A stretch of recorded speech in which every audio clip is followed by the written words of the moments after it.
Boa noite a todos e a todas. Nós vamos iniciar agora nosso culto e eu vou convidar todos vocês a ficar em pé e louvar a Deus junto com a gente. Essa música que a gente vai começar cantando hoje, ela é uma música nova aqui na comunidade e é uma música muito bonita, que nos faz refletir sobre onde Deus está. E Ele está em tudo, em todas as coisas.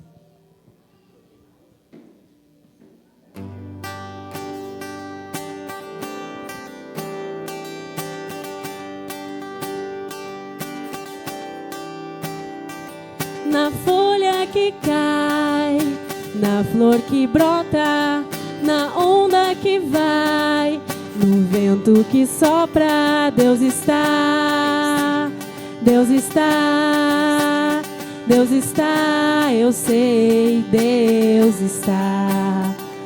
No homem que sente as alegrias da vida, no pequeno que aprende o que o mestre ensina, Deus está, Deus está, Deus está, eu sei, Deus está. Em tudo vejo o teu amor, em tudo vejo tuas mãos,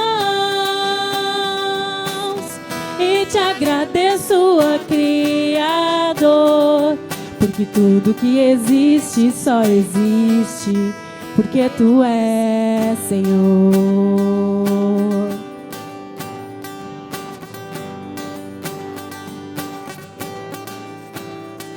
Na mãe que consola a criança nos braços, em cada estrela que brilha no espaço, Deus está, Deus está, Deus está, eu sei, Deus está.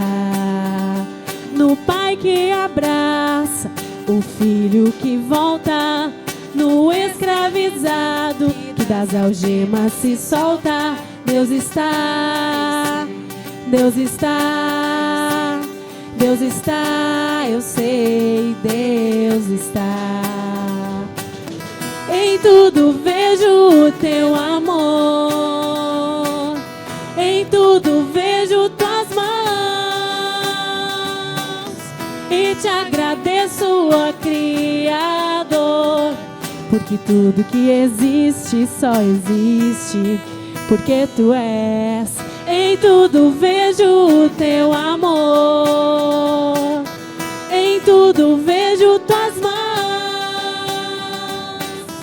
e te agradeço, ó Criador, porque tudo que existe só existe porque Tu és Senhor.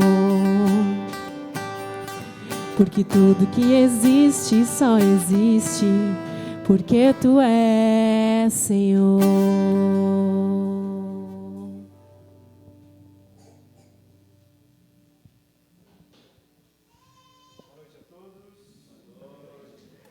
Que alegria podermos celebrar o nosso Deus nessa noite, né?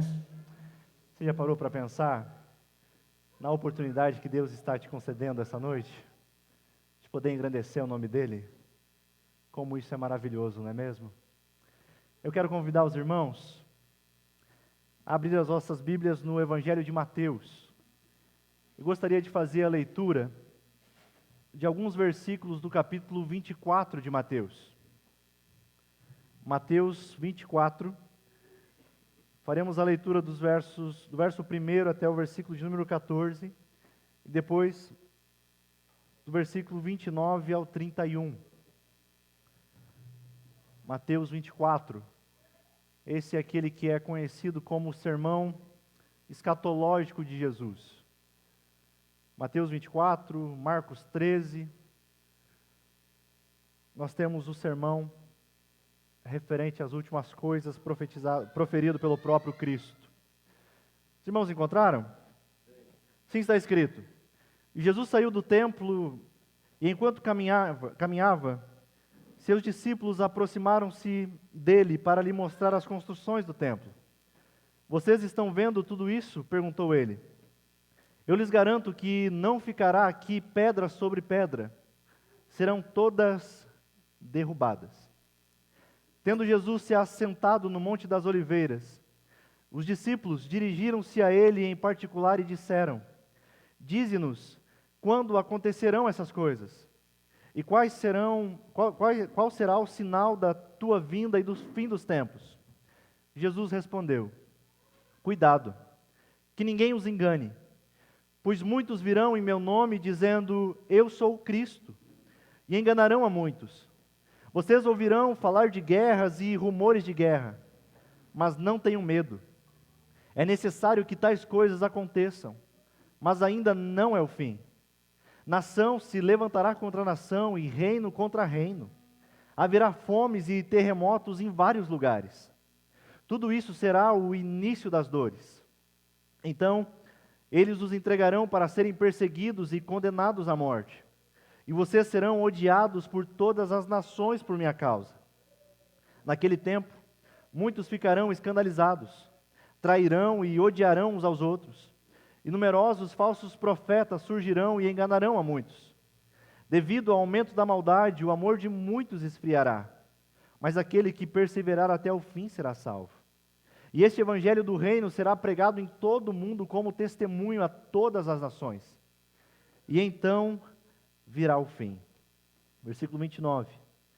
Imediatamente, após a tribulação daqueles dias, o sol escurecerá, e a lua não dará sua luz. As estrelas cairão do céu, e os poderes celestes serão abalados. Então aparecerá no céu o sinal do Filho do Homem, e todas as nações da terra se lamentarão e verão o Filho do Homem vindo nas nuvens do céu com poder e grande glória. E ele enviará os seus anjos com grande som de trombeta, e estes reunirão os seus eleitos dos quatro ventos, de uma a outra extremidade dos céus. O cenário é: por maior que sejam as perseguições, as tempestades, as guerras que venhamos a enfrentar, nós temos a certeza que Cristo, aquele que reina sobre o universo, virá buscar os seus escolhidos. E os seus eleitos nessa noite cantam a Ele, engrandecem o seu nome. Eu quero convidar você a levantar a sua voz para juntos nós louvarmos ao nosso Deus.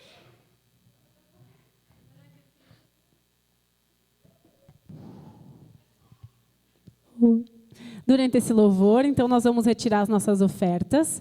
E as ofertas desse domingo são para o Projeto França.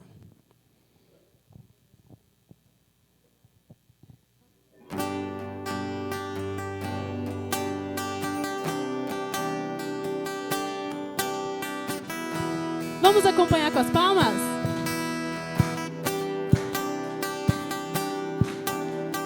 Seja o nosso louvor,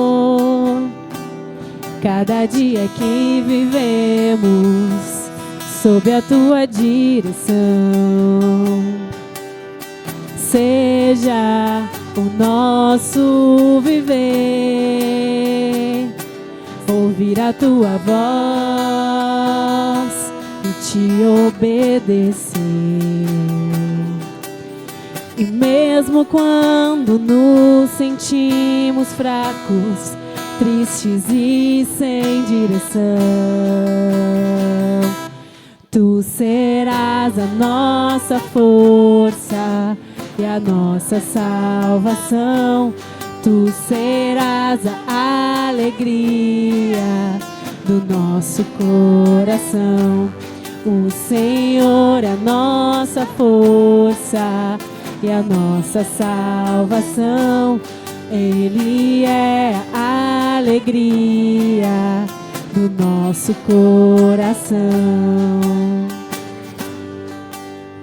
Seja o nosso louvor, cada dia que vivemos, sob a tua direção. Seja o nosso viver, ouvir a tua voz e te obedecer. E mesmo quando nos sentimos fracos, tristes e sem direção. Tu serás a nossa força e a nossa salvação. Tu serás a alegria do nosso coração. O Senhor é a nossa força e a nossa salvação. Ele é a alegria do nosso coração. Tu serás a nossa força e a nossa salvação. Tu serás a alegria do nosso coração. O Senhor é nossa força e a nossa salvação. Ele é a alegria do nosso coração.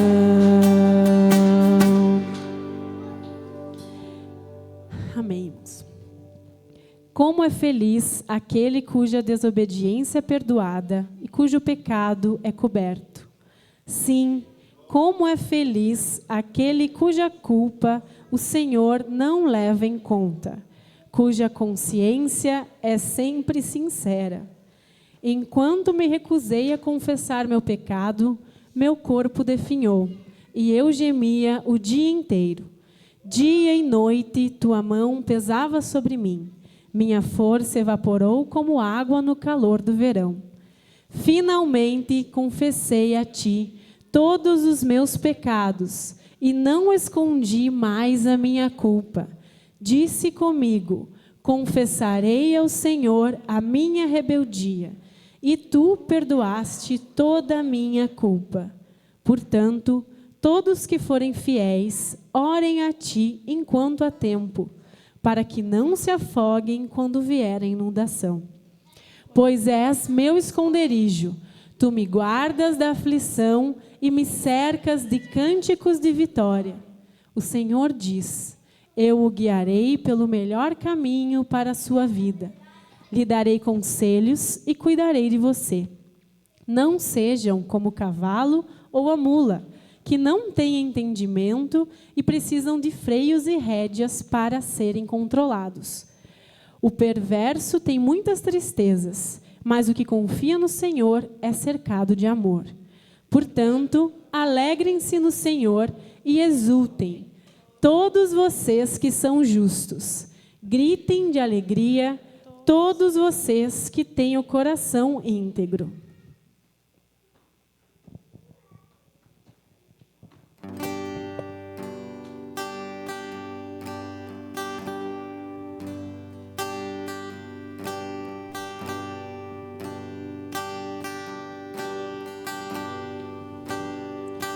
Te amo, Deus, tua graça nunca falha. Todos os dias eu estou em tuas mãos. Desde quando me levanto até o meu deitar, eu cantarei da bondade de Deus.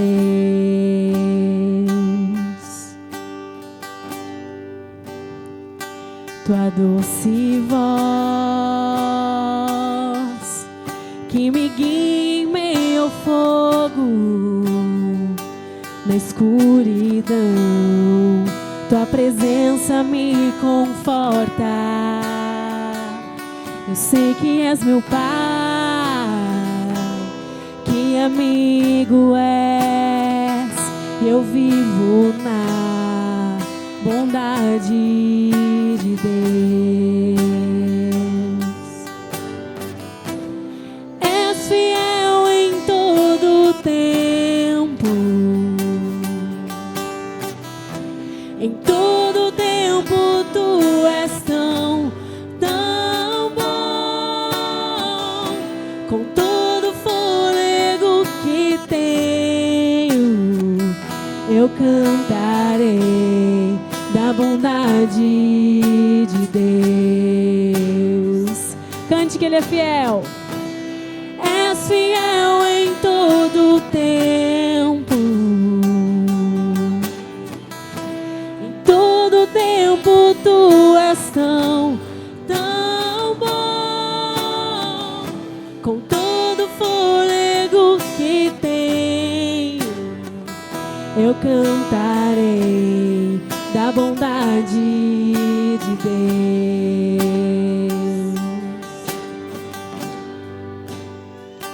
Te amo, Deus,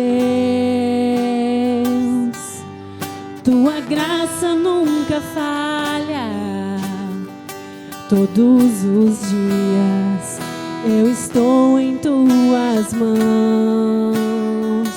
Desde quando me levanto até o meu deitar, eu cantarei da bondade de Deus.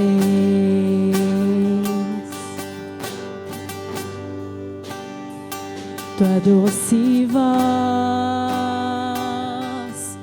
que me guia em meio ao fogo, na escuridão, Tua presença me conforta.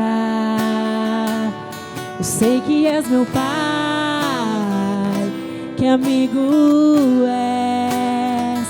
Eu vivo da bondade de Deus. És fiel em todo tempo. Em todo tempo Tu és tão bom. Com todo fôlego que tenho, eu cantarei da bondade de Deus. És fiel em todo tempo. Em todo tempo Tu és tão bom. Com todo fôlego que tenho, eu cantarei da bondade de Deus. Eu cantarei da bondade de Deus.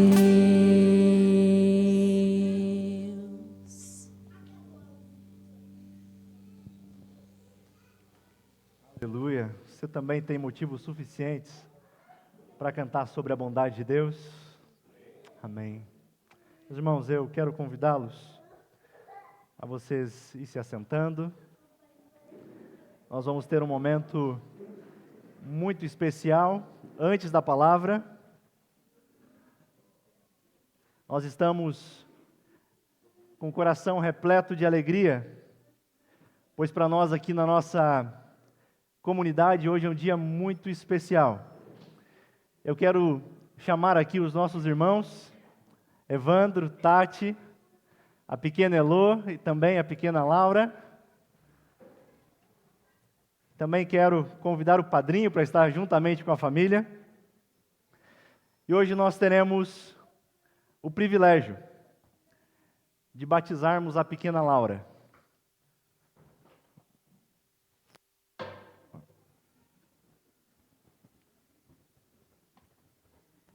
Vocês podem... Você quer passar aqui?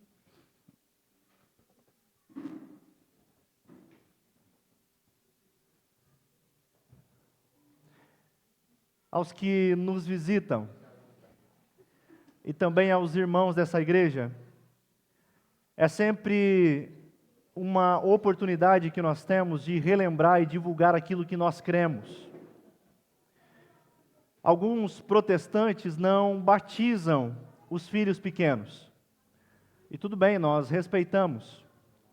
Mas aqui em nossa igreja nós somos o que chamamos de aliancistas.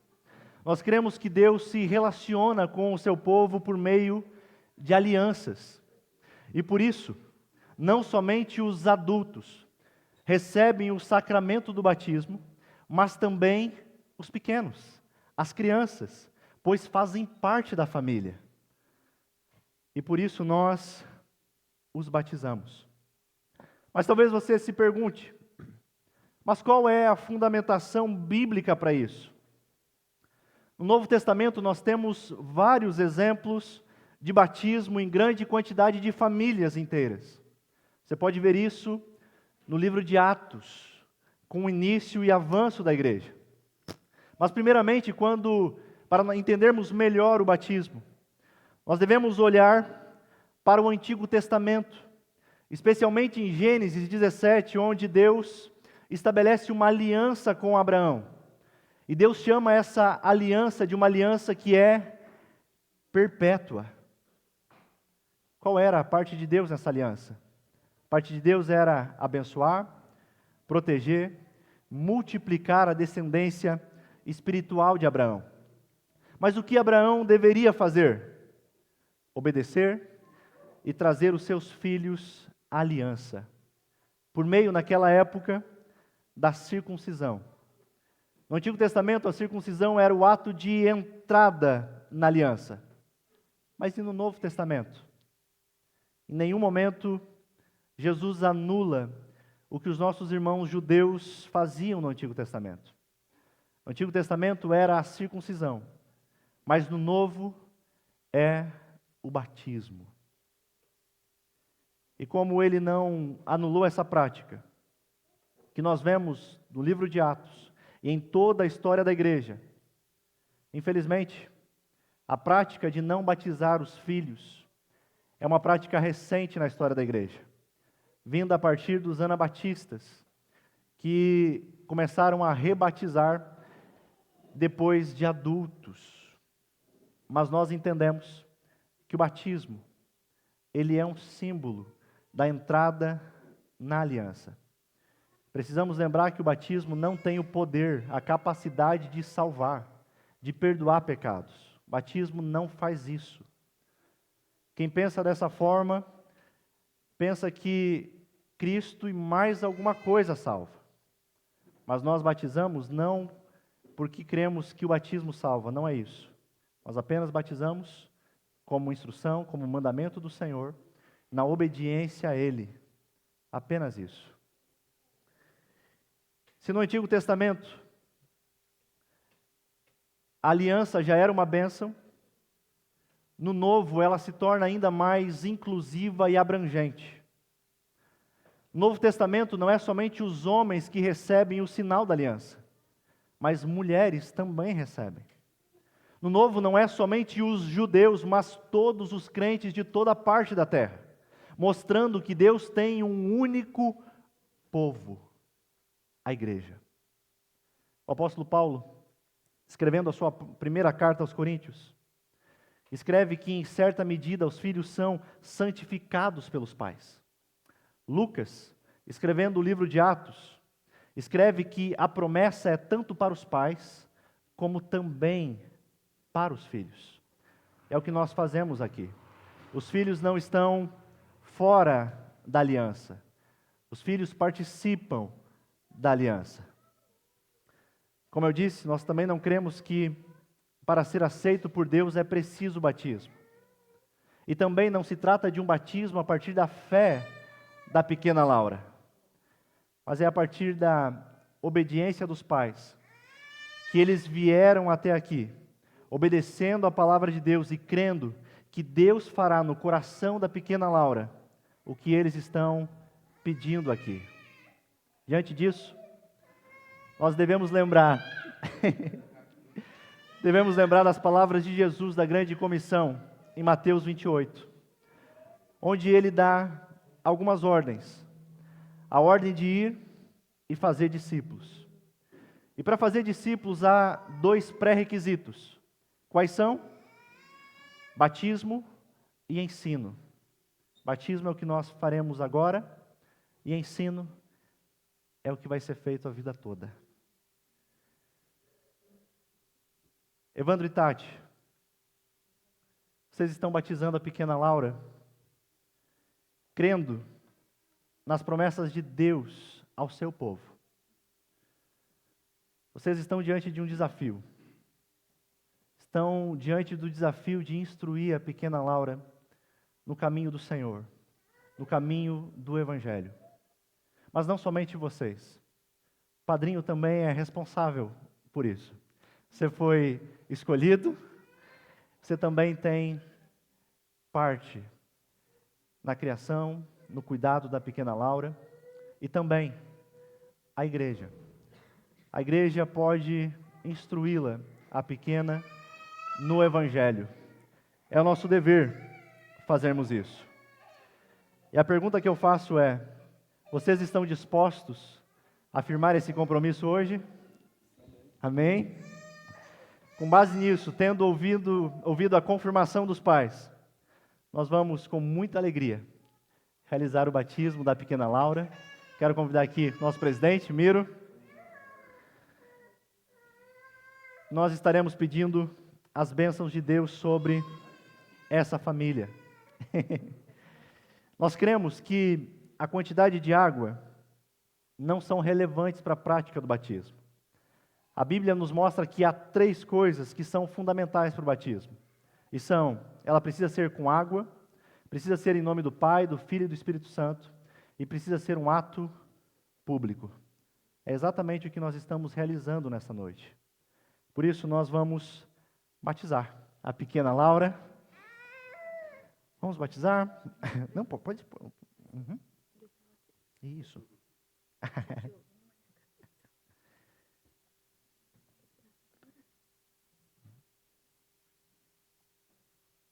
Laura Coldbella da Fonseca, eu como ministro do Evangelho, te batizo em nome do Pai, do Filho e do Espírito Santo de Deus. E a igreja toda diz: amém. Quero convidar o nosso presidente para estar orando por essa família tão especial para a gente. Está aqui atrás.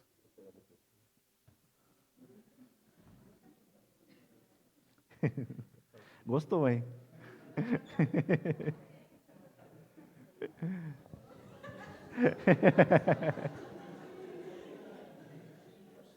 Pedimos para a igreja ficar de pé. Amém. E vamos fazer o gesto de bênção para essa família. E nós queremos orar.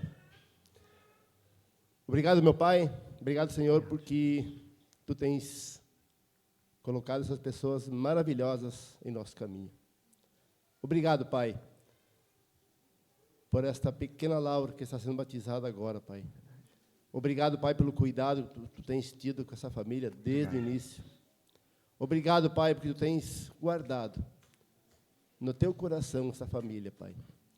E nós queremos, a partir de agora, Pai, colocar novamente em Tuas mãos este começo, essa caminhada da Laura, Pai, que com o sim dos pais e do padrinho, ela pode ser guiada, ela pode ser criada e ensinada nos Teus caminhos, Pai. Nós Te pedimos, Senhor, orienta eles, guarda eles de todos os perigos, Pai, e que a Laura possa ser criada, Pai, dentro de um caminho que Tu tens preparado para ela, Pai. Obrigado, Senhor. Obrigado porque Tu és o nosso Deus, Tu és o nosso amparo, Pai. Nós queremos Te agradecer, Pai, mais uma vez, por este momento tão especial, tão maravilhoso, que acontece nessa família, Pai. Obrigado, Pai, pela Tati, pelo Evandro, pela família, Pai. Muito, muito obrigado, Pai, em nome de Jesus.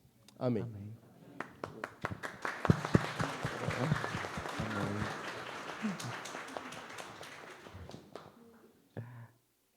Tem problema. Tem problema, bem tranquilo. Gente, obrigado. Deus abençoe. Elô. Que isso, prazer pra gente. É prazer, viu? Parabéns.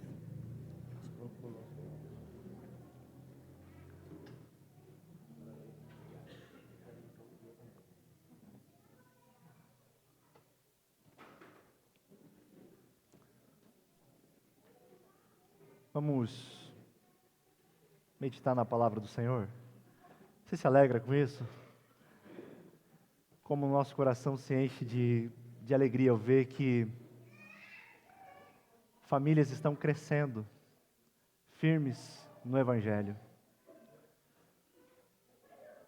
A criançada também pode passar para o tempo delas. Gente, olha a bênção. Como a gente é feliz com os pequenos.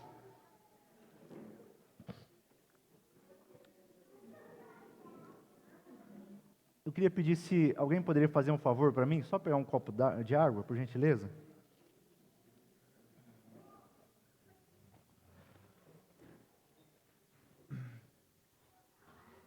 Meus irmãos, vamos dar sequência em nossa série de exposições na carta de Paulo aos Gálatas. Eu quero, desde já, convidá-los a abrir o capítulo 4 de Gálatas. Obrigado, meu irmão.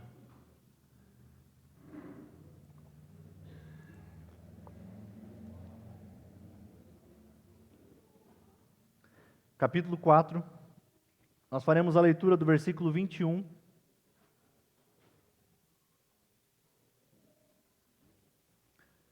Do versículo 21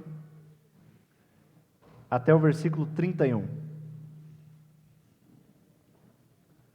Também estará projetado aqui à minha direita. E hoje nós falaremos sobre duas mulheres, Sara e Agar. Dois tipos de religião. Você encontrou? Assim está escrito: digam-me vocês, os que querem estar debaixo da lei, acaso vocês não ouvem a lei? Pois está escrito que Abraão teve 2 filhos, um da escrava e outro da livre. O filho da escrava nasceu de modo natural, mas o filho da livre nasceu mediante promessa. Isto é usado aqui como uma ilustração. Estas mulheres representam 2 alianças. Uma aliança procede do Monte Sinai e gera filhos para a escravidão. Esta é Agar. Agar representa o Monte Sinai na Arábia e corresponde à atual cidade de Jerusalém, que está escravizada com seus filhos. Mas a Jerusalém do alto é livre e é a nossa mãe, pois está escrito: regozije-se, ó estéril, você que nunca teve um filho, grite de alegria, você que nunca esteve em trabalho de parto, porque mais são os filhos da mulher abandonada do que os daquela que tem marido. Vocês, irmãos, são filhos da promessa, como Isaque. Naquele tempo, o filho nascido de modo natural perseguiu o filho nascido segundo o Espírito. O mesmo acontece agora. Mas o que diz a Escritura? Mande embora a escrava e o seu filho, porque o filho da escrava jamais será herdeiro com o filho da livre. Portanto, irmãos, não somos filhos da escrava, mas da livre. Vamos orar? Obrigado, Senhor, por essa oportunidade que o Senhor nos concede, de engrandecermos o Teu nome e ouvirmos da Tua palavra. Nessa noite, o que eu lhe peço é que eu possa ser um instrumento Seu na vida da Tua igreja. Que o Senhor abra o nosso coração, o nosso entendimento para entender o que a Sua palavra deseja. Que possamos compreender exatamente o que o Senhor quer de nós. Abre o nosso coração. Que o Teu Espírito, Senhor, inflame em nosso coração o desejo pela Tua palavra, para que possamos Te conhecer mais e mais, e então frutificar em toda boa obra. É o nosso desejo, em nome de Jesus. Amém. Meus irmãos, nós estamos chegando na última parte do capítulo 4 de Gálatas. Esse é o último parágrafo. E aqui o apóstolo Paulo vai fazer um contraste entre escravidão e liberdade. Nós estamos diante daquilo que alguns comentaristas dizem ser um dos textos mais difíceis do Novo Testamento. No último sermão, na carta de Paulo aos Gálatas, apenas para contextualizarmos, nós vimos que o apóstolo Paulo fez um apelo pastoral, para que aqueles irmãos se tornassem como ele, um imitador de Cristo. E vimos que Paulo vai chamar os Gálatas de filhos. E ele vai trazer uma ilustração de uma mulher grávida em trabalho de parto. Paulo diz que está sofrendo como uma mãe com dores de parto, pois diferentemente dos falsos mestres, o desejo de Paulo era que Cristo fosse formado na vida do povo de Deus.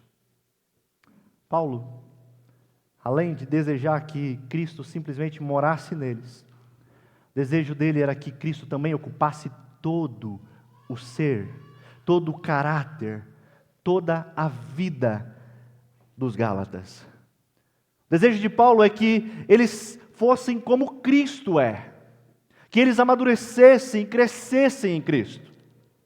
Esse é o desejo de todo pastor fiel ao Evangelho. Como eu disse, eu fico muito feliz com as suas realizações, com as suas conquistas, mas eu fico muito mais feliz ao ver o caráter de Cristo sendo formado em cada um de vocês. Depois dos apelos, o apóstolo Paulo chega à conclusão do seu argumento doutrinário, teológico. E ele faz isso utilizando uma ilustração, uma alegoria, mostrando de um lado a escravidão da lei, e de outro mostrando a liberdade que encontramos somente em Cristo. Inúmeras vezes nós temos visto Paulo falar sobre isso, mas porque eles precisavam ouvir outra vez a mensagem do Evangelho, porque estavam dando ouvidos a uma falsa mensagem, onde os judaizantes estavam dizendo aos Gálatas: olha, vocês não serão salvos se não obedecerem à lei. Para vocês serem aceitos por Deus, vocês precisam guardar as leis do judaísmo. Com isso, eles enchiam o coração daqueles irmãos de medo, de insegurança. Afinal, somos ou não somos salvos? É sob a influência desse ensinamento que os Gálatas começaram a desperdiçar a liberdade que haviam encontrado em Cristo e retornado à escravidão. Não mais a uma escravidão pagã, mas a escravidão da religiosidade, a escravidão do legalismo. Eles começaram a dar ouvido às tradições. Alguns deles pensavam que só seriam aceitos por Deus se de fato passassem pela circuncisão. Mas nós não estamos vendo que não é dessa forma. Somos aceitos exclusivamente pela fé em Cristo. Eles pensavam que seriam aceitos por Deus se abstessem de alguns alimentos, de algumas bebidas. E ao se esforçarem para provar que eram bons cristãos, eles estavam se tornando escravos de todos os tipos de rituais que os judaizantes diziam ser necessários para que eles pudessem ser salvos. Meus irmãos, olhando para os Gálatas, muitas vezes eu me vejo nisso. Muitas vezes nós fazemos a mesma coisa. Esquecemos que o cristianismo é uma forma de liberdade, não de escravidão. Reduzimos a fé em Cristo a uma lista de regras, a uma lista de tradições, entre aquilo que pode e aquilo que não pode. Às vezes avaliamos a nossa posição espiritual com Deus de acordo com o que fazemos para Deus, e não à luz do que Deus fez por nós em Cristo Jesus. Como disse John Stott, a verdade é que todos nós lutamos constantemente com o fariseu que há dentro de nós, porque nós gostamos de usar a força do nosso braço, pensando que nós somos capazes de alcançar o favor de Deus. Eu lhe convido a permanecer com a sua Bíblia aberta. No versículo 21, Paulo se dirige àqueles que desejam viver debaixo da lei. aos que querem conquistar a sua salvação via a obediência à lei. E é muito interessante que Paulo vai falar a esses cristãos que haviam sido seduzidos pelos falsos mestres, nos mesmos termos que eles estão utilizando. Paulo entra na lei de Deus para dizer aos cristãos judaizantes que eles estavam enganados. Versículo 21. Digam-me vocês, os que querem estar debaixo da lei, acaso vocês não ouvem a lei? Paulo começa na lei e pergunta aos Gálatas: vocês querem viver dessa maneira que estão vivendo, debaixo da lei? Será que vocês não ouviram a lei? Paulo está se referindo aos 5 primeiros livros, está se referindo ao Pentateuco. E outra vez, o apóstolo Paulo recorre a Gênesis. Vai ilustrar, trazendo novamente à memória, a história do patriarca Abraão. É o que vemos nos versículos 22 e 23, onde ele diz: pois está escrito que Abraão teve 2 filhos, um da escrava e outro da livre. O filho da escrava nasceu de modo natural, mas o filho da livre nasceu mediante promessa. Ele vai ao Antigo Testamento e coloca diante dos cristãos que querem ser judeus um fato que é muito conhecido para eles, de que Abraão teve 2 filhos de 2 mulheres diferentes. Apenas para lembrarmos rapidamente a história de Abraão. Quando Deus chama Abraão, lá em Gênesis 12, Deus faz a Abraão inúmeras promessas. E uma das promessas que Deus havia feito a Abraão é que faria dele o pai de uma grande nação. Mas como ser pai de uma grande nação se ele ainda não tinha filhos? E para ajudar, ele já está em idade avançada. E mais, sua esposa é estéril. É interessante que Deus faz essa promessa a Abraão, e Abraão duvida da promessa. Inclusive, no capítulo 15 de Gênesis, ele questiona a Deus, dizendo: Deus, como assim? Eu já sou velho. E vocês lembram que Deus responde a Abraão? Abraão, conte as estrelas, se for capaz. Este é o número dos descendentes que você terá. Diz o texto que ele creu, acreditou em Deus. Mas como você e eu muitas vezes, o coração de Abraão se desviou da confiança para a incredulidade. Sara, a sua esposa, por não conseguir ter filhos, teve uma ideia. Sugeriu que o marido dormisse então com a escrava, para que por meio dela pudessem ter um filho. Por não esperar em Deus, Abraão aceita a ideia de Sara, e a sua serva Agar fica grávida. E eles têm um filho chamado Ismael. Fica claro que Abraão está tentando resolver as coisas do seu jeito. Ele confiou na sua própria capacidade. O resultado disso foi terrível. Ciúmes no coração de Sara, e um tempo depois, divisão da família. Os resultados disso estão por aí até hoje. Até hoje a guerra no Oriente Médio. Como diz a tradição, Ismael é o pai dos povos árabes. Por isso que no versículo 25, Paulo se refere ao Monte Sinai na Arábia. Estão vendo a confusão que Abraão se meteu por tentar resolver as coisas do seu jeito? Mas acontece que Deus não havia esquecido a sua promessa. Anos mais tarde, já com a idade bem avançada, Sara tem um filho, de modo sobrenatural. A mulher que era estéril, com idade avançada, dá luz a um filho.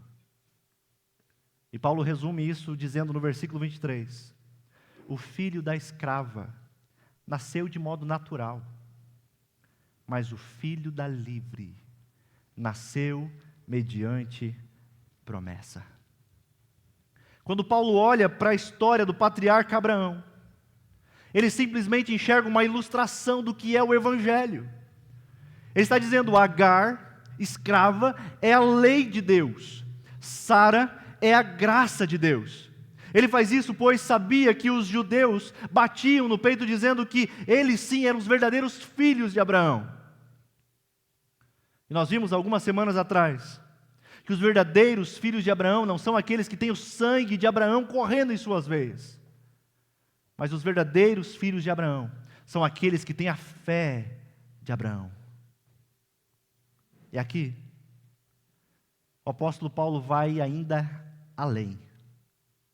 O apóstolo Paulo mostra a eles que o coração deles e a maneira como eles abordam, como eles tratam a Deus, são comparáveis com a Abraão, com Agar.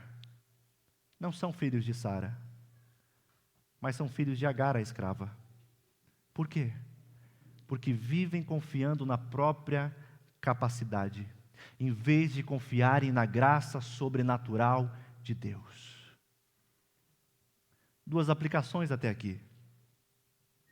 Primeira, você já viveu dessa maneira?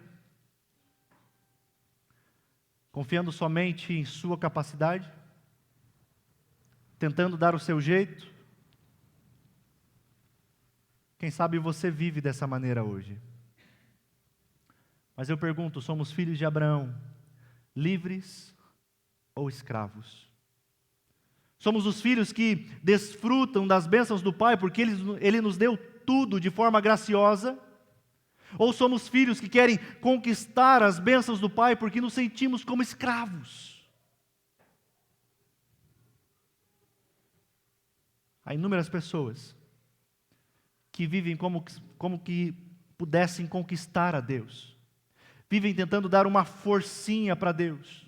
Não a fim de adorar a Deus, mas a fim de conquistar as suas bênçãos. Se você que está aqui vive dessa maneira, talvez você esteja se perguntando o que fazer. À luz desse texto que estamos meditando, eu e você somos chamados a ser filhos livres, filhos da graça de Deus.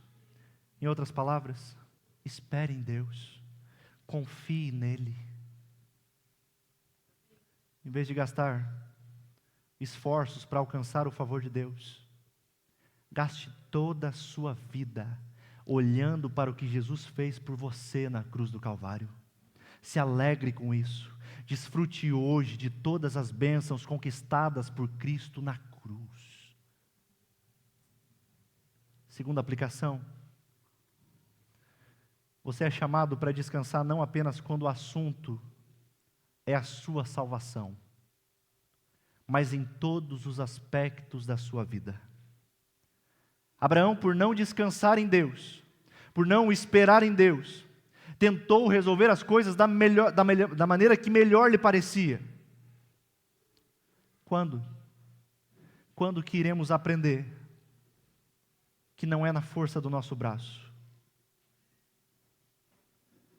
O chamado do Evangelho é: trabalhe menos na força do seu braço, mas descanse sempre nos braços do Deus Todo-Poderoso. Meu irmão, o teu sustento vem dele, a tua saúde vem dele, a tua família está sustentada por ele. Descanse no que ele fez e no que ele faz por você ainda hoje. Se alegre com isso.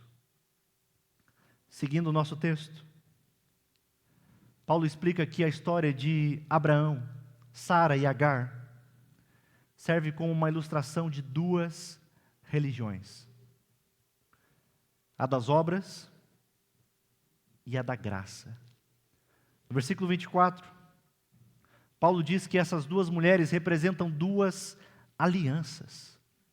Mas acontece que uma gera filhos para a escravidão e a outra gera filhos para a liberdade. O filho de Agar, Ismael, representa a busca por salvação pelas obras. pelo esforço próprio, pelo mérito. Mas o filho de Sara, Isaque, representa a dependência da salvação pela graça divina. Paulo está mostrando que Agar, a lei mosaica, a aliança da lei, não veio para salvar e nem pode salvar. E quem deseja se salvar por meio dela, se torna escravo. É por isso que Paulo está dizendo que Agar e Ismael representam isso. Mas ele faz um contraste. Contraste com Sara, que representa a aliança com Abraão. A aliança da graça, a aliança da misericórdia, cujos filhos nascem livres. Livres como Isaque. A antiga aliança gera filhos para a escravidão, mas a nova em Cristo Jesus gera pessoas livres, filhos de Deus, que nascem no reino de Deus. Você pode se alegrar com isso? É interessante, seguindo o texto, nos versículos 25 e 26, Paulo faz uma outra ilustração. Agora, ele vai ilustrar com duas cidades. Ele diz que Agar representa Monte Sinai, que corresponde à atual Jerusalém, ele diz, que está escravizada com os seus filhos. O que será que ele está dizendo?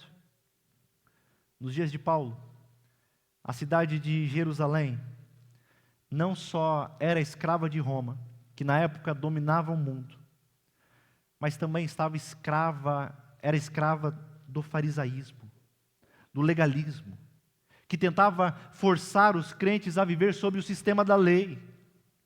A cidade estava debaixo de uma escravidão espiritual. E essa é a Jerusalém que é representada por Agar. Todo aquele que tenta se salvar pelos seus méritos não é livre, mas é escravo.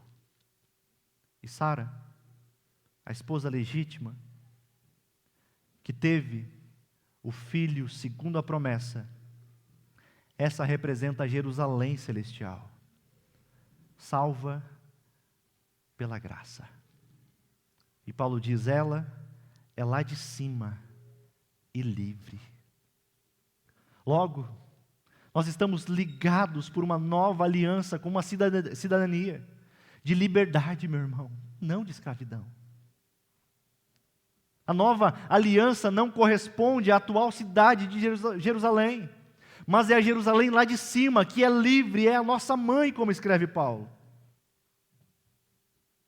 Portanto, à luz desse texto, Jerusalém também é um tipo de figura da igreja de Deus. Paulo está se referindo à igreja como a cidade de Deus. Pois se Jerusalém representa o povo de Deus, a Jerusalém lá de cima é a igreja de Cristo Jesus. É o povo eleito de Deus, comprado com sangue perfeito derramado por Cristo.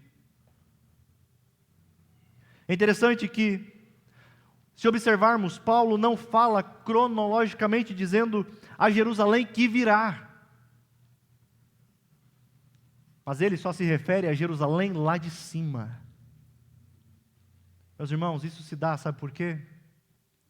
Porque a Nova Jerusalém não é um evento, algo somente futuro. Deus já começou a construir a sua cidade eterna. O que nós fazemos aqui, nós faremos a eternidade toda. O povo que Ele chamou neste mundo, desfrutará eternamente da sua presença. Mas aqui, nós já desfrutamos em partes disso. Meus irmãos, existem diversas posições escatológicas quanto ao futuro de Israel e a igreja. E não há um consenso em relação a esse tema. Irmãos em Cristo pensam de forma diferente em relação a isso. Está tudo bem. Mas a posição que eu entendo ser a mais coerente com todo das Escrituras é que com a rejeição dos judeus ao Messias, nós não temos uma Jerusalém terrena, mas sim uma Jerusalém espiritual. Que desde o Antigo Testamento nós vemos promessas que vão ser cumpridas na igreja de Cristo. Há posições escatológicas que ainda defendem que Deus tem dois povos, judeus e cristãos. E essa visão escatológica cresceu muito nos últimos anos, mas ela é extremamente recente na história da igreja. O nome dessa interpretação é uma escatologia dispensacionalista. Eu entendo que Deus sempre teve um único povo, o povo da Jerusalém celestial, os que são nascidos de Sara, pela graça, pois do Antigo ao Novo Testamento só há um meio de salvação. Como? Pela fé. Mas não tinha um Messias ainda no Antigo Testamento. Pela fé no Messias que haveria de vir. Sempre, do início ao fim, é pela fé em Cristo. Se pertencemos à família de Deus, portanto, dessa forma, somos livres em Cristo. Somos cidadãos da Nova Jerusalém e desfrutamos da liberdade dessa cidade eterna. Fica claro a diferença da religião da escravidão para a religião da liberdade. Os que tentam se justificar guardando a lei são os escravos descendentes de Agar. Mas aqueles que são justificados pela fé em Cristo são os filhos e filhas livres de Deus. Nesse texto, nós vemos o profundo conhecimento de Paulo do Antigo Testamento. Sabe por quê? Ele utiliza o exemplo de Abraão, de Agar e Sara, que está no Pentateuco, e agora, seguindo o texto, ele vai para Isaías. Versículo 27, ele cita uma profecia do profeta Isaías, que diz: regozije-se, ó estéril, você que nunca teve um filho, grite de alegria, você que nunca esteve em trabalho de parto, porque mais são os filhos da mulher abandonada, do que os daquela que tem marido.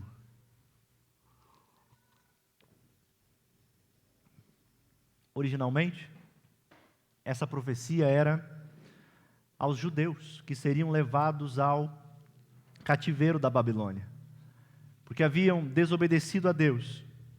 O Senhor os disciplinou e eles foram parar na Babilônia. Eles foram levados como escravos. E quando lá estavam, toda a esperança havia se ido. E Isaías então profetiza: agora que vocês sabem que nada podem, agora que vocês sabem que nada são, eu vou levá-los outra vez à cidade de Jerusalém. Eu vou levar vocês de volta, e a cidade será reconstruída, e vocês serão outra vez um grande povo. Essa profecia se cumpriu literalmente.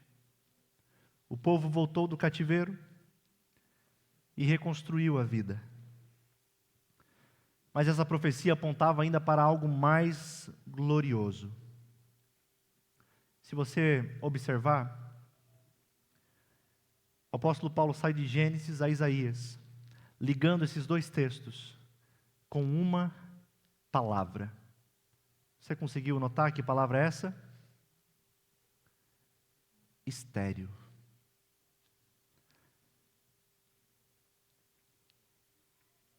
Lembram de Sara?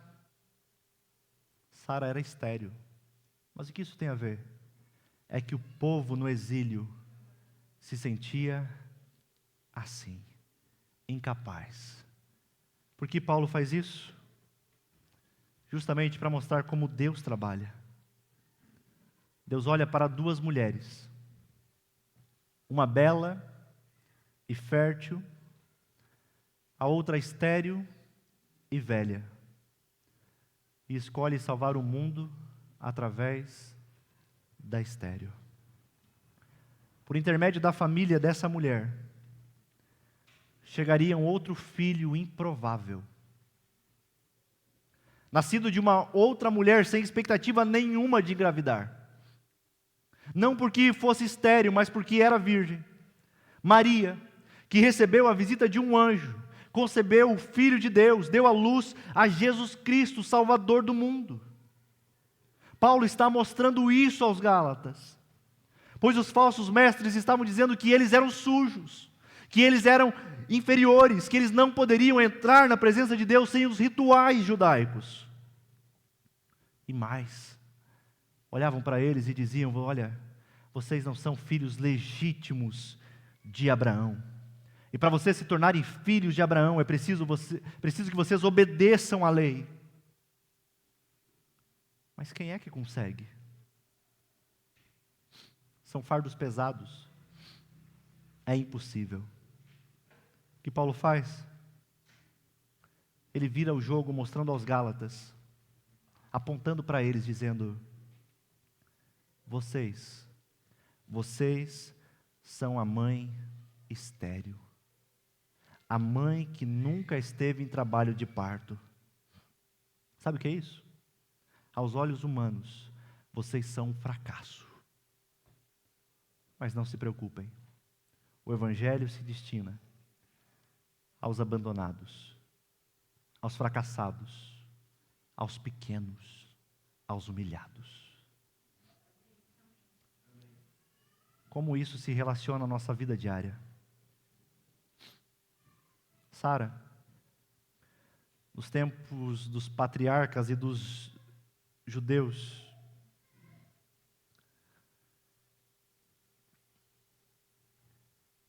não ter filhos, não ter capacidade de gerar filhos, era algo muito mal visto, ao ponto da mulher até ser excluída do meio do povo. Mas Sara e os judeus no exílio da Babilônia são uma grande fonte de esperança e encorajamento para nós. O povo na época de Isaías era valorizado somente pelo seu poder de guerra. Mas Judá foi destruída e levada ao exílio, onde se torna escrava, onde se torna incapaz e infrutífera. O que isso tem a ver com a gente? Eu pergunto a você essa noite: você já fracassou em algum momento da sua vida? Você é frustrado por alguma coisa? O que é que frustra o seu coração? Um relacionamento que não deu certo? Um negócio que você se dedicou e não deu certo? Uma conquista que você não alcançou e por isso hoje você se sente frustrado? Há várias situações que podem te levar à frustração. Mas há uma única resposta para todas elas: o Evangelho de Cristo, a maior notícia de Deus para o homem, se destina aos fracassados deste mundo. O Evangelho é para pecadores. O Evangelho não é para autossuficientes que pensam que podem subir à presença de Deus por esforço próprio.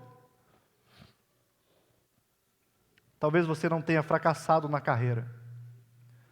Talvez você não tenha fracassado no relacionamento. Mas talvez você tenha fracassado em sua vida moral. Porque simplesmente você pecou e você não consegue mais parar de pecar. Talvez você lute com algumas tentações há anos. E vez por outra tem a sensação de que está vencendo. Mas aí elas aparecem e te derrubam outra vez. Não corra para longe de Deus. O Evangelho é para você. O Evangelho é para pessoas como eu e você. Para homens e mulheres que não são perfeitos, que lutam para não pecar, mas vez por outra pecam. mas não fogem da presença de Deus, porque a nossa salvação não depende da nossa performance, mas depende exclusivamente da fidelidade do nosso Deus.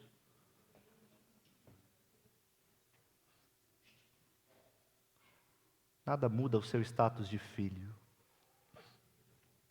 Seguindo o nosso texto, hoje parece que o tempo está contra o pregador. Paulo, de um fato histórico, ele vai para uma ilustração, e da ilustração ele termina em uma aplicação. Versículo 28. Vocês, irmãos, são filhos da promessa como Isaque. Estão desviados, caídos, mas são filhos. Isso não muda o status de filhos.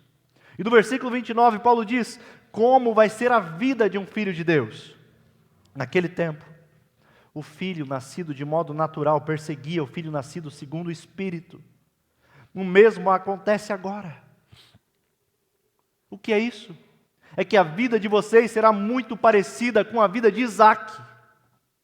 E como é a vida de Isaque?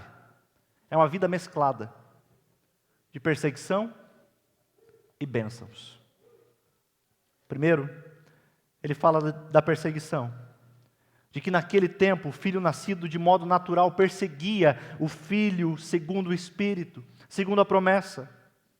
O que Paulo tem em mente aqui é um episódio, que aos 3 anos de idade, Isaque participa de uma cerimônia, e na cerimônia Ismael ridiculariza o seu irmão. O filho da escrava estava perseguindo o filho da mãe livre. Na época, Sara diz a Abraão para ele mandar embora a escrava e o seu filho. E Abraão, contra a vontade do seu coração, mas ao ouvir a voz de Deus, obedece. E Paulo utiliza isso para fazer a aplicação aqui. E a aplicação de Paulo é a seguinte: se você é irmão de Isaque, filho de Abraão de verdade, você vai ser perseguido. Os que buscam salvação através da obediência à lei sempre perseguirão os filhos da mulher livre, os que desfrutam da salvação pela graça. Paulo está dizendo: haverá perseguição. Versículo 30 diz: mas o que diz a Escritura? Batam a porta, não permitam a entrada em sua casa. Se um falso profeta tentar entrar na sua casa, no seu coração, mande-o embora. Não esqueçam, vocês são herdeiros. Vocês não são filhos da escrava, mas são filhos da livre. Desfrutem da herança de Deus, vocês são filhos livres. Eis a condição dos filhos genuínos de Deus: perseguição e bênçãos. Mas porque são filhos de Deus, eu e você não precisamos temer. Podemos descansar nos braços do Pai. Se você é um discípulo autêntico de Jesus, tenha certeza que você será perseguido. Eu sei que talvez nós desconheçamos isso, mas há irmãos neste momento sendo mortos pela causa, pelo amor ao Evangelho. Nem todo mundo é livre para professar a sua fé de forma pública. E nós, embora estejamos em um país temos a liberdade de escolha no que diz respeito à religião, todos nós estamos sujeitos à perseguição. Pois é o mesmo Paulo que, escrevendo a sua carta a Timóteo, a segunda carta, ele diz que todo aquele que deseja viver piedosamente será perseguido. Encerrando, só há 2 tipos de religião no mundo. Há inúmeras religiões, mas só 2 tipos. Uma baseada no mérito, no esforço, no desempenho, só depende de você. Nessa religião é você quem se salva. Mas o que nós vemos? Nós vemos que isso é totalmente impossível para o homem. E outro tipo de religião diz que o homem não pode salvar a si mesmo, que ele precisa de um Salvador, e que o Salvador perfeito é Cristo. Eu pergunto a você: como você vive? Como escravo, confiando em si mesmo, tão somente na força do seu braço, ou como livre, como filho da promessa, que depende, que confia exclusivamente no cuidado do Pai. Eu gostaria de encerrar com uma história muito conhecida, que constantemente a gente ouve por aí. Um menino estava em um avião, e o comandante anunciou que o avião iria passar por uma grande turbulência. Uns começam a apertar os cintos, outros a fazer as suas preces. E um senhor observa que o menino continuava fazendo exatamente o que estava fazendo antes. Então ele questiona o garoto e pergunta a ele: ei, por que você não tem medo diante da turbulência que nós estamos enfrentando? E ele responde como se nada tivesse acontecendo. Ele diz: é que o comandante é o meu pai, e ele disse que chegaríamos em casa em paz. Eu não sei se você sabe, mas o seu pai é o piloto do avião chamado Universo. Nada foge do seu controle. Que o seu coração salte de alegria diante dessa verdade. Que o Todo-Poderoso está do nosso lado sempre. Meus irmãos, se Deus é o nosso Pai, então nós podemos desfrutar da sua presença hoje. Não precisamos temer. Não precisamos temer a perseguição. Não precisamos temer a doença. Não precisamos temer a crise. Não precisamos temer a morte. Por que não? Porque Ele é o nosso Pai. E estamos sob os seus cuidados. E Ele é todo poderoso. Quero convidar você a fechar os seus olhos.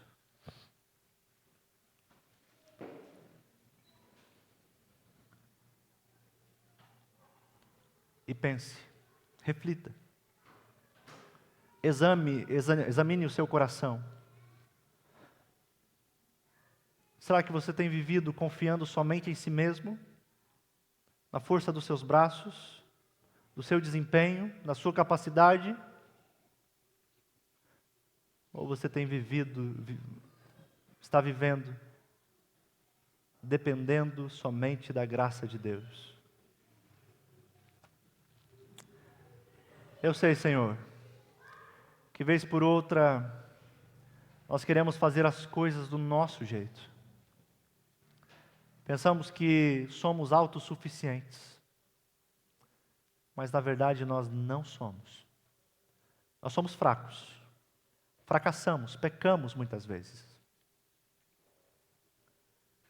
Não deixe de forma alguma que venhamos a tentar a viver baseados no nosso esforço, mas que em tudo nós possamos confiar e depender somente da sua graça, pois ela é suficiente. Nós não podemos barganhar com um Deus que não precisa de nada, com Deus que é o Todo-Poderoso. Muitas vezes nós vivemos como escravos, querendo fazer trocas com Deus. Mas o Senhor nos chamou para vivermos como filhos livres, desfrutando da sua presença e das suas promessas. Faz com que o nosso coração descanse somente em Ti. É a nossa oração, em nome de Jesus. Amém. Meus irmãos, quero convidar todos a celebrarmos juntos a ceia do Senhor. Nós estamos aqui unicamente por graça. Aqui na nossa comunidade, os que nos visitam, nossa ceia ela é aberta, não somente aos membros, mas se você nos visita, está em comunhão com Cristo, então você pode participar da ceia. Será muito bem-vindo para celebrarmos esse momento tão especial. Esse momento nos lembra que Cristo veio até nós. O profeta Isaías diz que ele foi o mais rejeitado dentre os homens. E diz mais, diz que nele, naquele momento, não havia beleza alguma. Mas o castigo foi derramado sobre ele e nos trouxe paz, nos trouxe perdão pelos nossos pecados. Eu quero convidar aqui os nossos irmãos, presbitério. Nós estaremos orando pelos elementos, pelo pão, pelo suco, para juntos desfrutarmos desse banquete tão especial que o Senhor Jesus nos deixou.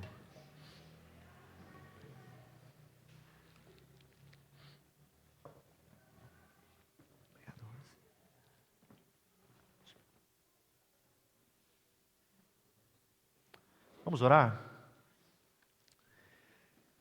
Senhor, nós estamos diante da Tua presença. É o Teu povo. O povo que o Senhor comprou na cruz do Calvário. Sabemos o alto preço que o Senhor pagou. Não foi pouco. A nossa dívida era impagável. Mas o Senhor pagou totalmente por ela. Completamente. Não restando mais dívida para nós. Como a Tua palavra diz, o escrito de dívida que estava sobre nós foi cravado na cruz. Nada mais devemos, porque o Senhor nos tornou justos. E o Senhor assim fez pelo Seu Filho. Por isso nós oramos essa noite pelo pão que representa o Teu corpo, que foi moído, que foi entregue em nosso lugar.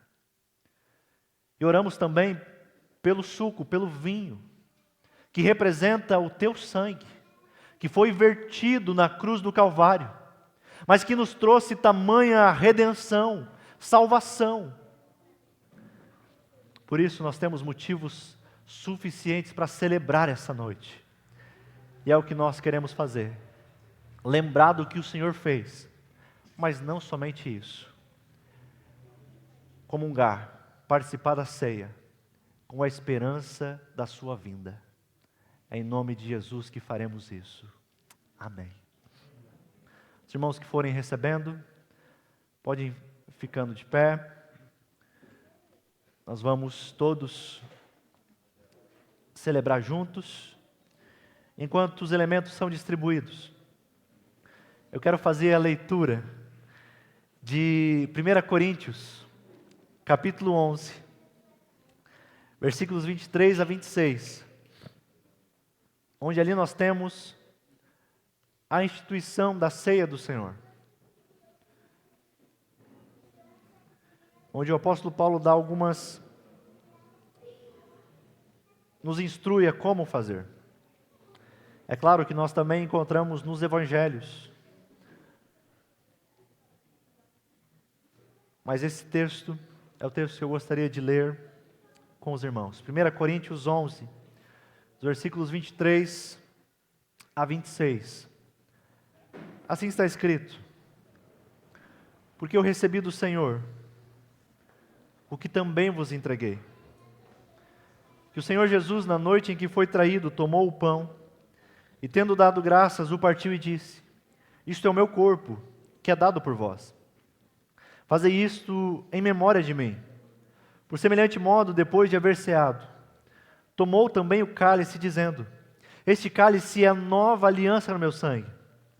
Fazei isto todas as vezes que o beberdes, em memória de mim. Porque todas as vezes que comerdes este pão e beberdes o cálice, anunciais a morte do Senhor, até que Ele venha. A ceia do Senhor nos lembra do amor de Deus, manifesto através do sacrifício perfeito de Jesus. Por isso, meu irmão, tire um momento, rapidinho, para lembrar e agradecer ao que Cristo fez por você, pelo seu imenso amor. Mas também confesse a Ele os seus pecados, as suas misérias. Confesse a Ele os seus fracassos. Ele é fiel e justo para perdoar-nos de todos os pecados.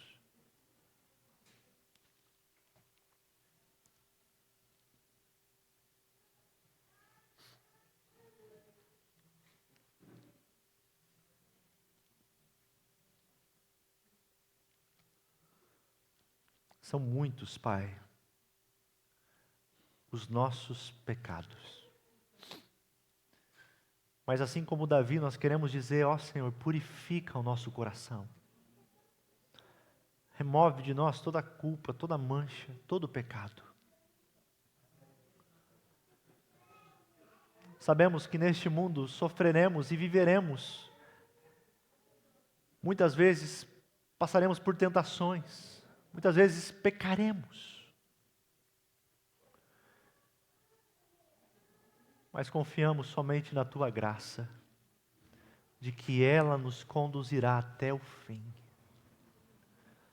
Pois foi o Senhor quem nos garantiu isso.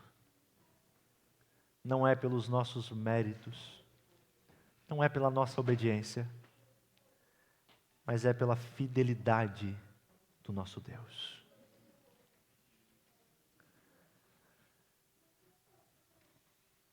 Vamos celebrar todos. Levante o pão e o cálice. O Senhor Jesus, a noite em que Ele foi traído, a noite em que Ele foi vendido por 30 moedas de prata. Nessa noite, Ele tomou o pão e, tendo dado graças, Ele partiu e disse: olha, esse é o meu corpo, que foi moído, mas foi entregue em favor de vocês. Comamos todos.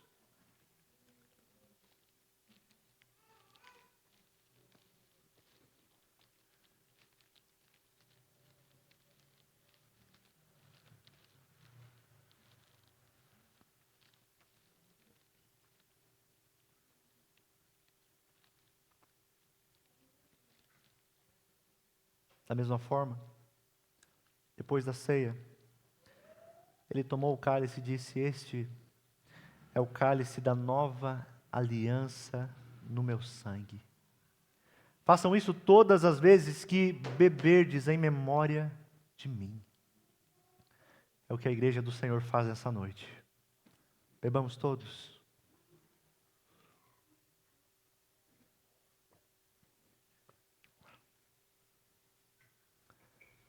Só Tu és gracioso, ó Pai. Como o Senhor é bom. Obrigado pelo Teu amor derramado por nós. Meus irmãos, sempre que comemos deste pão e bebemos deste cálice, nós anunciamos a morte do Senhor até que Ele venha. Após Jesus cear, juntamente com os seus discípulos, sabe o que eles fizeram? Eles louvaram. É exatamente isso que nós queremos fazer nessa noite.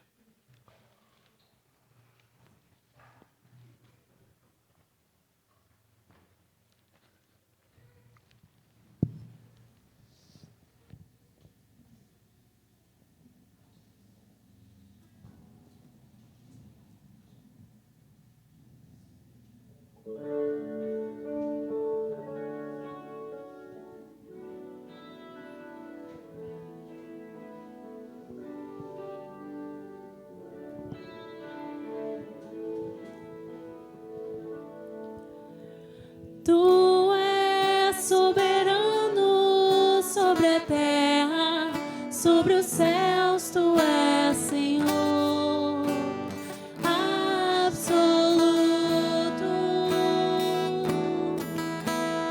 Tudo que existe acontece, Tu sabes muito bem.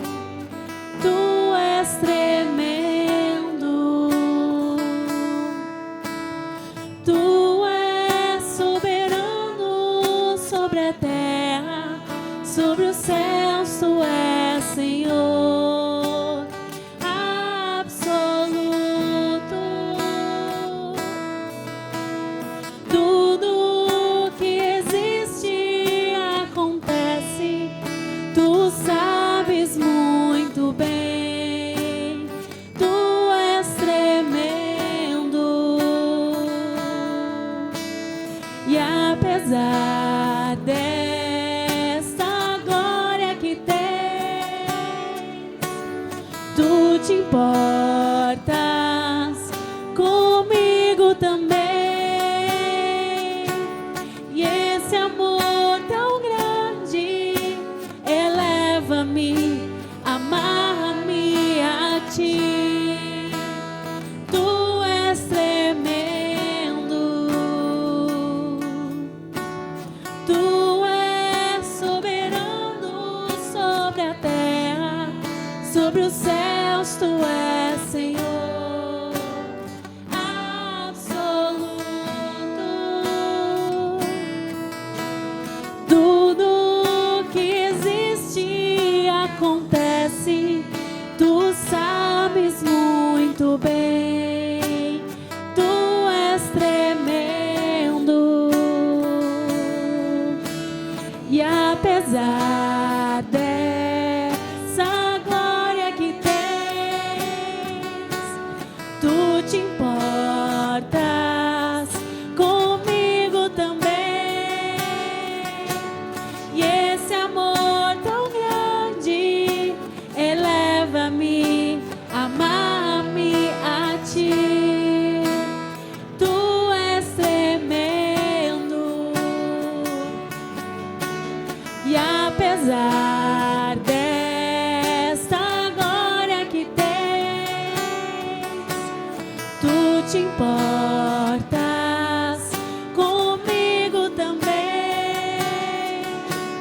E esse amor tão grande eleva-me, amarra-me a ti. Tu és tremendo.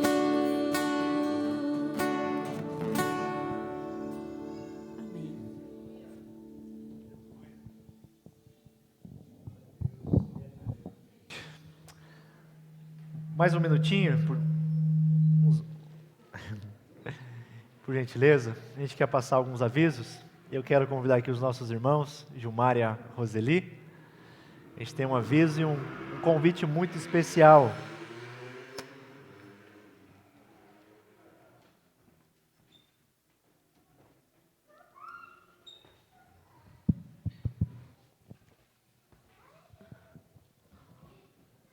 O que eu tenho que fazer mesmo? Convocar o pessoal para a próxima semana. Gente, eu estava ali pensando, porque a Rose disse assim, hoje vai ser tu que vai falar, né? E a gente tem, assim, um convite muito especial, e eu queria falar para vocês, mas eu queria que ninguém se ofendesse, tá, gente? Mas eu preciso dizer algumas coisas que talvez vai soar meio duro no coração de vocês. Nós vamos ter o nosso retiro de casais, e toda vez que a gente projeta um retiro de casais, que a igreja disponibiliza alguma coisa assim, isso não é de agora, tá, gente? A gente já vem assim há 20 anos quase trabalhando com casais, e toda vez que as pessoas são convidadas para o retiro de casais, vocês não imaginam só cada desculpa que as pessoas dão para não vir participar do retiro de casais. Aí eu faço uma pergunta para vocês, olha para o teu lado, olha para a tua casa, olha para a tua família. Qual é os casamentos que ainda nos tempos atuais resistem ao longo do tempo e que nos permitem meio que envelhecermos juntos, né? A gente já está meio passadinho já também, né, gente? Mas é fruto de muitos retiros de casais. E a gente acha que já ouviu de tudo. Eu sempre conto que eu tenho uma cliente que eu fui na casa dela, ela disse assim para mim, disse, você participa daquela igreja? Eu não vou mais lá. O pastor só fala das coisas da Bíblia que eu sei tudo. E eu olhei para ela e digo assim, pensei comigo mesmo, porque eu não podia, estava na casa dela, não podia ofender ela, né? E nem dar um puxão de orelha, de repente a gente se dá mal, né?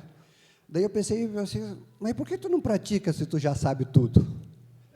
Né? Por que tu não vive esse evangelho que tu não quer mais ouvir, porque tu já ouviu falar sobre ele? E eu vou dizer para você, que a maior parte das desculpas que a gente recebe quando a gente convida os casais é que o meu patrão não me libera, eu não posso porque eu tenho um negócio que eu já marquei naquele dia, porque não sei o que, porque eu sei o que lá, mas eu sempre tenho uma desculpa, ou meu bolso não me permite, até para aqueles que têm um problema, de repente, que tem um problema financeiro, que é R$200, né, o nosso investimento no casamento aí. Se alguém tiver algum problema, gente, dinheiro não vai ser o problema de você não participar. E eu quero dizer mais uma coisa para vocês.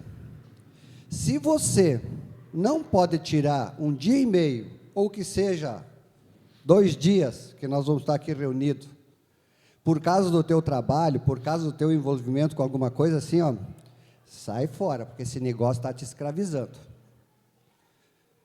Eu sempre digo assim, quando a pessoa me diz assim, meu patrão não me liberou, e se você ficar doente, vai fazer diferença ou não?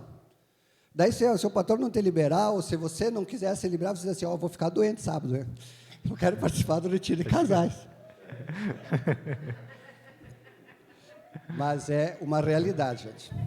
Então, assim, a gente precisa de instrução, a gente precisa conviver com pessoas porque quando você participa do retiro de casais, quando você ouve a palavra, quantas vezes o pastor disse, você não vai estar livre de ter os problemas no casamento, na tua vida, nas coisas, mas com certeza, se os dois ouvirem com os ouvidos abertos, vão chegar no entendimento, vão chegar no ponto em que você vai valorizar o teu esposo, vai valorizar a tua esposa, e você vai respeitar o teu esposo, vai respeitar a tua esposa, e com certeza, vocês vão ter um casamento mais duradouro, mais feliz. Isso não quer dizer que não vai ter problema, vai ter problema, os problemas vêm.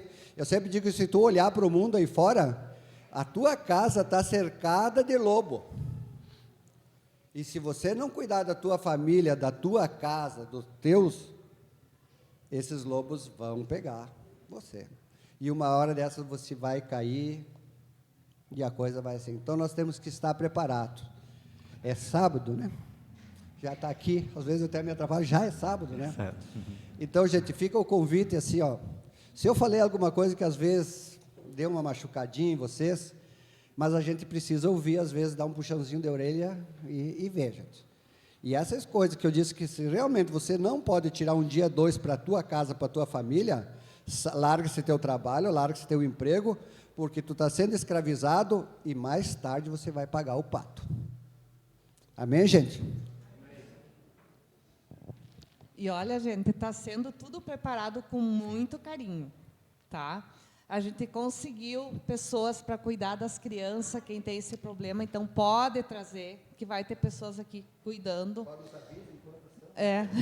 Mas assim, eu preciso que vocês me passem os nomes, porque é feito o crachá, o casal lá faz um monte de trabalho para nós também, por nós. Então, assim, a gente está sendo preparado com muito amor e carinho. E, realmente, tirem esse tempo, tá? Alguns também me perguntaram, nós podemos vir sábado de tarde, sábado de noite? Não. Ou vem sábado de manhã e participa de tudo, ou, senão, infelizmente, não vai perder a metade do caminho. Então, não adianta. Meia palavra não resolve, né? E nós somos prova viva que esses retiros fazem a diferença. Realmente. Tá? Então, pensem, me passe o nome lá, está o meu telefone, tudo. Então, assim, gente, tá? Vamos esperar vocês aqui sábado de manhã, a partir das 9, com tudo pronto. Amém. Amém.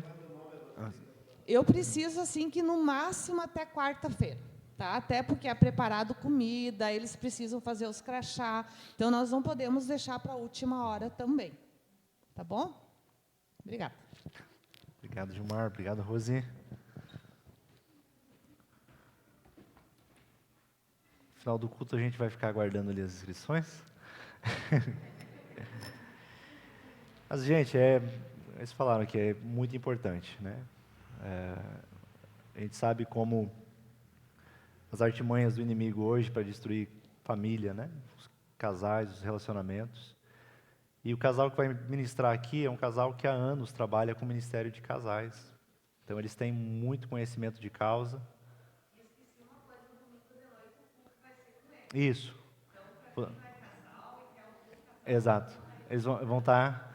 Finalmente, vocês vão deixar de me ouvir um pouco para ouvir eles e vai ser bênção, gente. Eles são bênção de Deus, né? Nesses anos todos aí, como eles têm ajudado as famílias, os relacionamentos. De onde que eles são, Rosê? Ivoti. Cláudia e Lorita. Seria esse o nosso aviso. O outro, nosso pequeno grupo, terça-feira, às 20 horas aqui na igreja. Todos são convidados e muito bem-vindos para a gente aprender mais da palavra do nosso Deus. Seriam esses os nossos avisos também, dízimos e ofertas, né? Está ali projetado a chave Pix da igreja, né? Nós, irmãos, sabem dos compromissos que nós temos aqui como comunidade, tanto comunidade local, nossa igreja local, né? Mas também nossa missão é também fora, temos missionários fora, né? Onde nós ofertamos mensalmente na vida deles, na família deles. Por isso nós pedimos a generosidade dos irmãos para que nós possamos seguir levando adiante o Evangelho, né? Nossos projetos aqui também como comunidade, como igreja. Amém, meus irmãos? Amém. Vamos orar? Obrigado, Senhor, por esse culto onde nos alegramos, cantamos louvores a Ti, onde participamos dos sacramentos, batismo e ceia, ouvimos da Tua palavra. Que maravilha é tudo isso, Pai. Saber que isso é obra do Senhor. É a Tua igreja, é o Teu povo, que tanto custou a morte do Filho de Deus. Mas aqui nós estamos também para celebrar, não é um velório, mas para celebrarmos porque o Cristo ressurreto vive e aguardamos a sua vinda. Por isso nós te pedimos por essa semana que se inicia, que possamos glorificar o Teu nome, sermos missionários onde quer que estejamos, que sejamos sal e luz nessa terra. Abençoa, Senhor, cada um dos meus irmãos, abençoa os relacionamentos, o trabalho, o estudo, que em tudo eles possam ver a sua boa mão agindo, que eles prosperem, que o Senhor esteja livrando-os de todo perigo e de todo mal. É a nossa oração, em nome de Jesus. Amém.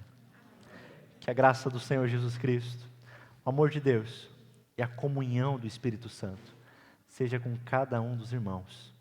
Uma abençoada semana a todos. Não saia sem dar um abraço no seu irmão. E se Deus nos permitir, nos vemos na próxima semana.